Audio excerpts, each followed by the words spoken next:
You're probably creating Pinterest boards incorrectly. In fact, you probably don't even know that your Pinterest board strategy isn't even a strategy, and you've just created boards on your profile hoping that your content will get found. In today's video, I want to walk you through exactly how you should think about creating a Pinterest board strategy for your overall Pinterest strategy and exactly how you should be doing it. So as you start to think about your Pinterest board strategy, there's 3 things I really want you to begin thinking about. Number 1 is, what products do you sell in your business? Number 2 is, what content do you create in your business? It can be on your blog, it can be a YouTube channel, it can be social media accounts, it can be an email newsletter. Any of the places where you actively are creating content, I want you to write those ideas down. The third thing is what services that you offer. In a lot of cases, you may not be offering services if you're watching this, but if you are like me and you're a digital product seller, as well as like a course seller, then you might also be offering services. And if that is the case, then write those things down. Now, in today's video, I'm going to walk you through a very specific example of creating a board strategy as if you are a digital product seller. So if you sell physical products, these things still relate to you. So pay attention, take notes. The example I'm using in this video is a digital planner seller. I get lots of these in my comments actually from Etsy. And I myself love digital planners. I use digital planners. This was an easy and fun one for me to put together. Now, step number 1 is to start brainstorming those 3 things, those 3 questions. I want you to write down the following for each. The products that you sell, so create like a Venn diagram of sorts like this. I just made this in Canva. I also made all my notes in my digital planner, so maybe you just want to get a notebook paper out. But make 3 circles like this, and I want them to overlap very clearly because there are going to be things for Pinterest boards that are going to overlap between content, product, and services. So products that you sell, if you're a digital product seller, could be digital planners, digital stickers, and a mini planning course. But you also sell a paid workshop where you teach people how to use their digital planner. That is content, but it's also something that you have for sale. So it's kind of in between. As far as content that you create, this could be things like time management tips, productivity tips.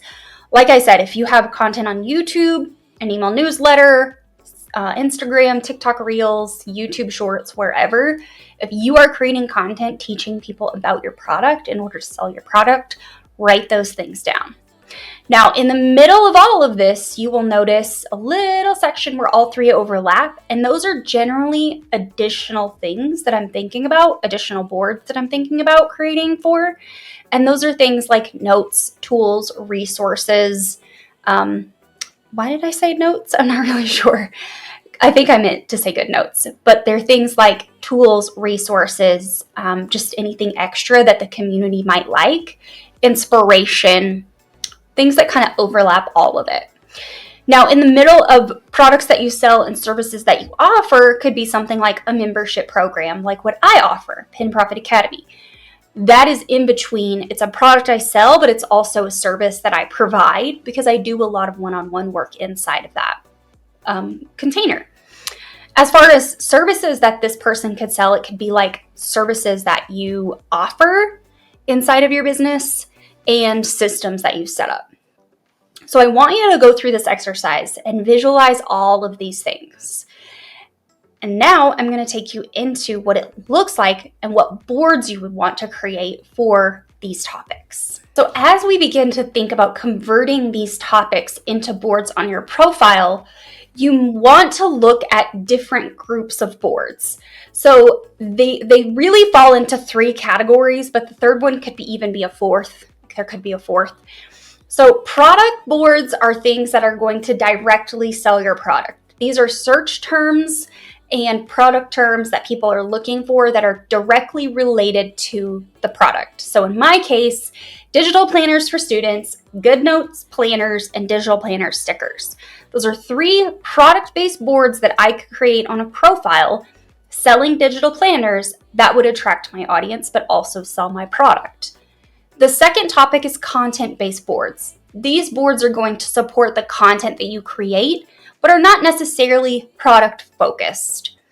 Those are like digital planner tips, how to use GoodNotes, college student planning tips. In this case, I think I put like college study tips or something like that. And then the third one, which can also be a fourth option, is supporting boards. So supporting boards are things like tools, resources, but it could also be seasonal trends. So if you are in an industry where you sell seasonal type items, then a fourth option for board type for you could be trend-based terms. So if you are selling like fall, let's say, I don't know, fall sweaters, then that could be a trend that comes around once a year that you create a board on. Okay? So supporting boards for this specific example are iPad wallpapers, journal prompts for self-care, and Google Calendar tips. Now, I actually want to take you into Pinterest and kind of think through and like show you how to think through this process and look for your topics. Okay, so I put this board together for this seller, but I want you to pretend as if this board is a profile and these are boards on the profile. So what I did to showcase this and actually bring this to life for you and show you what each of these boards would look like is I created sections within one board. But like I said, I want you to pretend like what you're looking at on my screen is a full Pinterest profile and these are individual boards on the profile. So what you're looking at here is iPad Essentials. This is a content board that could also be product-based. So it's kind of married in between those two items, content and product. Digital planner stickers is very much a product-based board. Now, if you were to click into any of these, I want to show you a quick tip. If you were to create a board, you're going to see the same exact thing. But a pro tip for you to know whether or not Pinterest understands your board, and if you've done a really good job of naming it, is to click more ideas on the topic, on the board, within it. Click more ideas. And then if you see and hear pins that are the same as the name of the board, you know that Pinterest understands right off the bat that your board is about that topic and you've done a good job. So that's what I want you to pay attention to. Not many people talk about this. Not many people think about this, but this is how I want you to think about creating your boards, naming them, and knowing that you've done that well. Now, as you begin to think about what boards that you should create on Pinterest, you're going to have to rank with importance what search terms you want to create boards for based on that terminology, right? So in this particular example, there are GoodNotes planners, and then you could look for digital planners. That's two different search terms that could actually lead to the same thing. And a common question I get quite often is, how do we prioritize which term to actually make a board for, or should we just make a board for both or all of the topics? And what I like to tell people is to prioritize them based on how your audience is searching for them. Something else that you can do is you can actually come to Pinterest and search for things like how to plan a day for students. So maybe you want to create a board on that. And then you come in here and actually see what pins are showing up and see if this actually matches what you believe the search intent is for that term. So if the search intent is how to plan your day as a student, and all you see coming up here are digital planner templates, it's related, but the search intent for what you had in mind and what Pinterest has in mind don't match up. So in that case, you may want to rethink how you create your board and what topic you actually go after. Another thing you want to look at here is the search terms, the suggested search at the top. Like, a lot of these don't make any sense for this particular thing. So I don't think that I would want to create one exactly like that. I think I would want to get a little bit more detailed in what I'm looking for. Now, moving back to this thought process of creating your boards, something that a lot of people do right off the bat is create just a bunch of boards. They don't have any forethought into how they're creating their boards, and the language that they use isn't actually how people are searching for the content on the platform. I want you to think about creating boards for your products and your content and your services, how people are searching for them. So if someone is searching for Pinterest ads for me, for example, they would put that into the search bar, and then content starts to come up, but maybe they don't want to learn how to do Pinterest ads themselves. Maybe they want to hire someone to do Pinterest ads, so they then click Pinterest Ads Manager. And then they see all of this content coming up about being a Pinterest Ads Manager or hiring one, right? So the search intent is really important when you are thinking about the search term that you are ultimately going to use for your board title. So back to this digital planner thought process. And I want to show you that little pro tip one more time in case you weren't paying attention. But if we were to click on this YouTube marketing tips and I were to click on more ideas, it's going to bring up more content related to the topic at hand. And you can see that there's all kinds of stuff in here about social media marketing, Pinterest marketing, and it's correlating the content on the board with that more ideas search. So sometimes it's on target, but it's not actually exactly on topic. As long as you were in the same realm of content topics, I think you're going to be okay. But I did want to show you this because as I was writing this script for this video, I was noticing that this was a theme. And I want you to be prepared for what you end up with this more ideas thought. Now, if we were to look at that one more time and go to ChatGPT and click more ideas, this one is more in line with what we're looking at. There are some related pins in here, and you will always notice things that are based on previous activity on your profile in this more ideas section. But as you go through here, you will notice more content on ChatGPT that is more in line with the board topic. So I just wanted to show you the examples and set that expectation that it's not always going to be matched up. Now, before I leave you to go and do your homework now, creating your Pinterest board strategy, I want to leave you with some action items. And that is first to brainstorm your 3 topics. What products do you sell? What content do you create? And what services do you offer? If you don't offer services, that's fine. Brainstorm the 2 topics instead. Then I want you to start researching your boards and start prioritizing them in order of importance. What are you publishing next? What do you already have in your content library that you can create pins on? I would prioritize things that are going to be in the Pinterest trends coming up first in order of importance.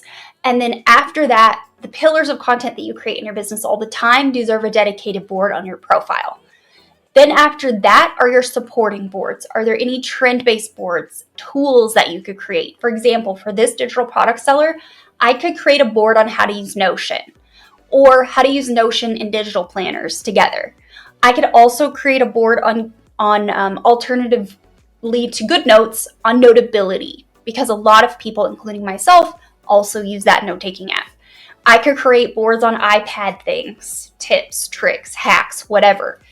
The topics at hand that you want to prioritize are going to be directly related to the products and services and content that you create in your business, how you generate sales. The supporting boards come later. They are not as important, but they may be essential to your profile. One of the common questions I get is, I sell X, but I also pin pins on Y. Is that appropriate? For example, this digital product seller is obviously talking about digital planners, but they also use Notion, and they also could create content on how to use Notion, but they don't sell anything in their business related to that. Someone in the industry looking for Notion tips may then be interested in digital planners, so it's like a parallel topic to your business. Another example of this is a recent student in the academy. She sells boho style, really nice, sustainable clothing, but she doesn't sell hats. So she created a board on her profile about hats. That is also something I want you to think through, but I want you to deprioritize those boards. You do not need to pin 15 or 20 pins to a board before you set it live into the world. 2 to 3 pins is fine. I do want each board to have a really solid board title and description. That is key. 4 to 5 keywords for every description that you write, and at least 1 main keyword for your pin and board titles. That is my framework. That should also work really well for you. Beyond that, create your boards, make them secret until you have things to pin to them, and then publish pins to that board and then make that board live. You do not, and I will repeat this because this is advice that's going around in a really big viral video. You do not need to have 15 to 20 pins. Your board does not need to have the most pins in order to rank in search. You just need to have really optimized content.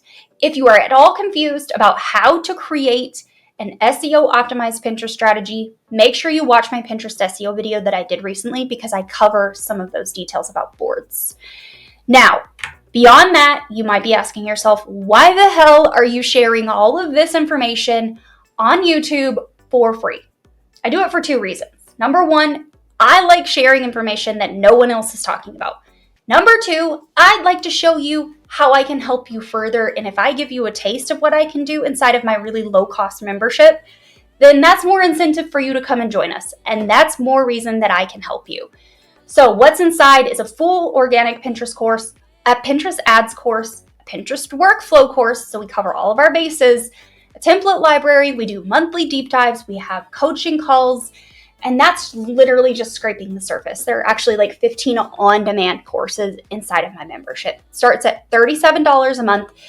This, of course, is not a hard pitch. I hardly ever talk about my products and services on this channel, but I do want you to know that I can help you. And if you are now confused on how to get started, this is how to get started. Watch my content on YouTube. If you feel good about how I can help you, come join us in Pin Profit Academy.